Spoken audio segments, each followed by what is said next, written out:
UCC चूँकि भारत के संविधान के अनुच्छेद 44 में इसका प्रावधान किया गया है और इस पर हम किसी के भी जो चले आ रहे कस्टम हैं उनको बदलने वाले नहीं हैं।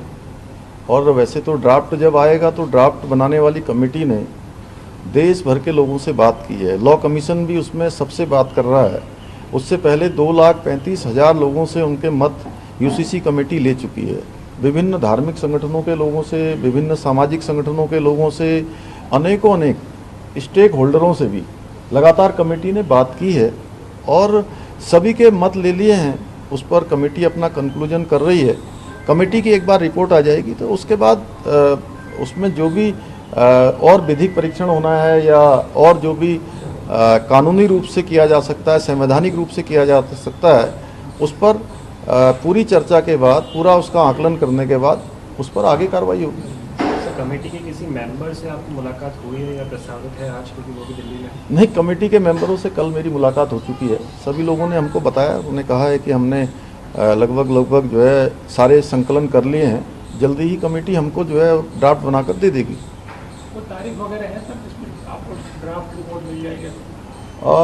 उन्होंने 30 जून तक संकलन करने की बात कही थी। मैं कमेटी को बधाई देता हूं कि उन्होंने 30 जून का जो समय निर्धारित किया था, जो उन्होंने 1 साल से अधिक समय तक काम किया है, तो उस तय सीमा पर उन्होंने अपना संकलन कर लिया है। समय समय पर राज्य को भी बहुत सारे ऑपरेशन करने होते हैं, बहुत सारी जगह पर आपात सेवाओं पर भी जाना होता है, तो उसकी अनुमति राज्य को भी बराबर रूप से दे दी जाए।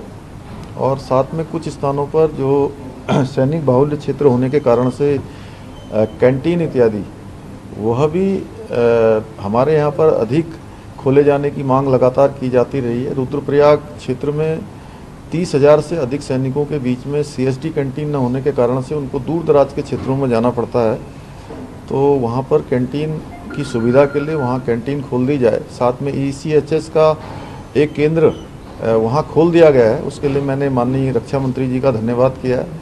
इसी प्रकार से उपनल का जो देहरादून में कार्यालय है, जो 25-30 हज़ार कर्मियों को, पूर्व सैनिकों को लगातार अपनी सेवाएं देते हैं, उनका कार्यालय वहाँ पर चूँकि अन्यंत्र स्थापित किया जाना है, तो उसके लिए ज़मीन हमको मिल जाए।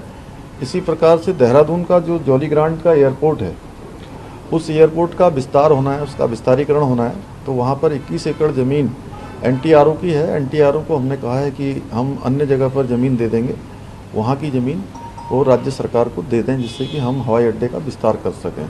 इसके अलावा आज मैं पुरुषोत्तम रूपाला जी से मिला हूँ। वहाँ पर हमको पहले 60 मोबाइल वैनें मिली हैं वेटनरी यूनिट की। अभी 35 विकासखंड ऐसे हैं जहाँ पर अभी मोबाइल वैन नहीं है वेटनरी की, वहाँ पर भी मैंने उनसे कहा है कि वो मिल जाएंगी। तो निश्चित रूप से उत्तराखंड जैसे राज्य में जहाँ की भौगोलिक परिस्थितियाँ अत्यधिक कठिन हैं, तो उससे बहुत आसानी होगी हमारे पशु पालकों को, पशुधन के क्षेत्र में काम करने वाले लोगों को। तो उन्होंने कहा है। और इसी प्रकार से एक्वा के क्षेत्र में एक हमारा बड़ा एक्वा पार्क सितारगंज में बनाया जा रहा है, उसकी धनराशि हमको जल्दी से जल्दी आवंटित कर दी जाए। और PM संपदा में जो यूनिट लगाने की 100 स्क्वायर मीटर जो उसकी औपचारिकता है, उसको हमारे राज्य में, उत्तराखंड में, उसको 50 मीटर कर दिया जाए। तो उन्होंने कहा इसको कर देंगे। इसके अलावा मोबाइल वैन का हो गया। नेशनल लाइफ स्टॉक मिशन में केंद्र की सरकार की जो धनराशि है, वो धनराशि जल्दी से जल्दी राज्य को जारी कर दी जाए।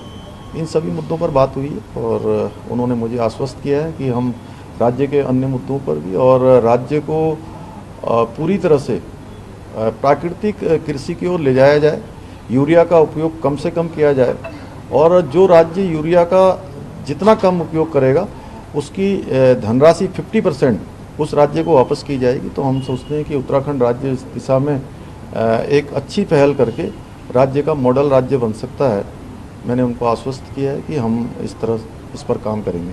सर, यूसीसी को लेकर अभी विपक्ष से भी समर्थन लेने कहीं आ रहा है। मायावती जी ने एक तरीके से समर्थन किया है और कहा है कि लागू करने के तरीके पर हालांकि उन्होंने सवाल उठाया। देखिए, एक बात यह है कि